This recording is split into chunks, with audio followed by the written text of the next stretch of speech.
I'm distressed to be on the floor of the Senate today with my colleague, Senator Graham, to express our deep and profound disappointment in President Trump's decision to withdraw U.S. troops from northeast Syria. We had the opportunity to visit Syria this summer, and we saw what a difference our troops had made there in the fight against ISIS, in stabilizing northeast Syria along the Turkish border. We saw the response from the Syrians we talked to, both the Kurds and the Arabs.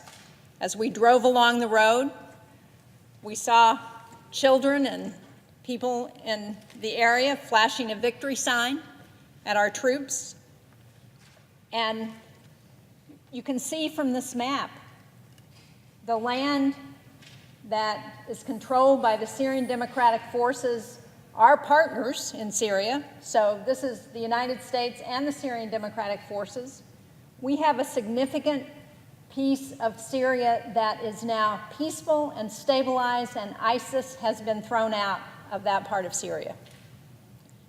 But the president's decision, which was announced via a tweet, is dangerous, premature, and wholly inconsistent with the facts on the ground in Syria and our own military's advice. You know, I was listening to Senator Rubio earlier today talking about what's the plan? What's the plan if we withdraw? Well, I'll tell you what the plan is. There is no plan. There is no follow-on. What are we going to do if we withdraw from Syria? What we know is that the work of our combined joint task force, Operation Inherent Resolve, and its partner forces, the Syrian Democratic Forces, is truly remarkable. And again, we can see it. We can see it in this brown section of the country where we have control and there is peace and stability. Senator Graham and I, when we visited this summer, we went to Manbij, which was controlled by ISIS for 3 years. We walked through the market in Manbij without any body armor, with no guards. We talked to people in that community about what life was like under ISIS. I talked to one woman who told me that she did not go out of her house in the entire time that ISIS controlled Manbij for 3 years. She went out of her house once to visit a doctor. And we saw women strolling through the market. We saw children playing. We saw people who were happy to be back in their own community. And they said to us, please stay. We are worried about what will happen if the Americans leave Manbij. We also flew over Kobani, up here on the Turkish border. I remember all of the TV coverage of the fight for Kobani and what it looked like. And we could see it was being rebuilt, not with money from the United States, but with money from the region. We could see all the building going on, and we flew over a center where they were holding some of the most dangerous foreign fighters that had been captured in the fight against ISIS, being held right here in Kobani. And then we went down to Ayanisa, where we saw directly the difference that the Syrian Democratic Forces had made in helping to guard our outposts, where our troops were stationed. We saw a detention facility where they were holding, again, fighters from Syria who had fought for ISIS.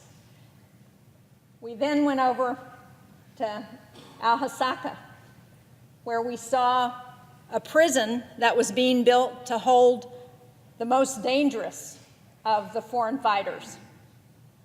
Those foreign fighters who we don't know what will happen if we withdraw our troops. There will be nobody there to support the Syrian Democratic Forces, who are holding hundreds of those fighters. What happens? Do they get released? Do they come back to the United States, to Europe, where they can engineer terrorist attacks? Do they go back into the villages and restart another terrorist group? We don't know what's going to happen there because there is no follow-on plan. Again, we heard from people everywhere we went how important it was to have American troops stationed in Syria. About 2,000 American troops who have made such a huge difference there. They serve as a vital shield against ISIS cells that are still operating in northeast Syria. And while the president claims that the threat of ISIS within Syria has dissipated, the conditions on the ground paint a very different picture. So, working with our partners, we've achieved gains against ISIS because we have partnered with the Syrian Democratic Forces, who are partly Kurd, partly Arab. And if those Syrian Democratic Forces lose the support of the United States, we run the risk of a resurgence of ISIS and the possible capitulation or all-out destruction of Kurdish resistance in the region. And what does that mean? That means that those ISIS elements are emboldened. They may go underground, but they may reemerge. I mean, if we don't remember history, we are destined to repeat it. And that's what happened in Iraq. We left, Al-Qaeda moved to Syria, and they reemerged as an even bigger threat. And if we leave, it's not at all clear what's going to happen. And these are hard-fought gains that are critical to ensuring that we win the fight against terrorism in the Middle East. If we leave, we are going to cede influence in that region to Russia, to Iran, to Assad. In fact, just moments after this decision was announced this morning, we heard the chair of Russia's State Duma, the chair of their Defense Committee, Vladimir Shamanov, who said, and I'm quoting, "U.S. plans in Syria had failed." And he added that we, meaning the United States, had decided to make this night's move in order to avoid a shameful end.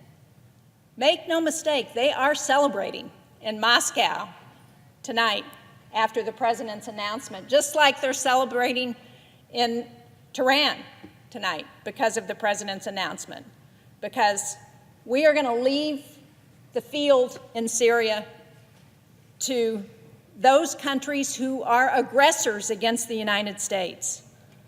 I urge President Trump to listen to his military and diplomatic advisors before he goes any further on this short-sighted decision. It's important to understand that U.S. leadership is essential to completely defeating ISIS and to bringing an end to the violence in Syria. It's also important to reassure our allies that America keeps its word, that when you partner with us, we are there to support you. If we leave now, what does that say to anybody else in the future who may want to partner with the United States on any conflict? It says you can't count on the United States because we may just pull out on you tomorrow if the president suddenly thinks it's in his interest, not in the United States' interest, but in his interest to withdraw. This is a reckless decision, and it's undoubtedly going to have consequences for years to come for our military and for its ability to partner with others internationally. And the only ones who are going to benefit from this decision are our enemies. So I'm pleased to partner with Senator Graham on a resolution that would express the sense of the Senate that we should not be withdrawing our troops from Syria, that there is too much at stake here for us to take this reckless action and send the wrong message to our partners in the rest of the world.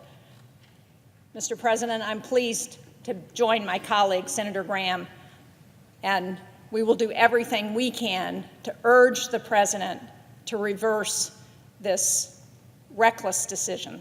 Well, I want to thank my colleague from New Hampshire and maybe just ask a question. When we went to Syria and Iraq together, Did anyone in the military suggest to you that withdrawing in the foreseeable future was a good idea? Absolutely not. In fact, they talked about how pleased they were with the gains that we had made, with the partnership with the SDF, with what they were seeing in terms of stabilizing those communities, people coming back to their homes, rebuilding, and how important it was for us to stay there. Did they also not say that the Syrian Democratic Forces were some of the best allies we've had since 9/11? Without a doubt. And we saw that firsthand, as you remember, when we saw them as sentries guarding our outpost, when we saw them in the communities, when we saw them in the detention facilities, trying to abide by international standards with respect to the foreign fighters they were guarding. It was very impressive. Did anyone suggest to you that the war against ISIS in Syria was over and had been won? Not at all. And in fact, if we look at this map, we can see this orange color. That's one of the pockets that remains of ISIS, right down in here. We have not yet eradicated ISIS, and that doesn't account for some of the cells that still exist throughout this area. Do you remember being told that thousands of ISIS fighters have gone back into the fabric of Syria and they will reemerge under the right conditions? Absolutely. And it's what we saw in Iraq.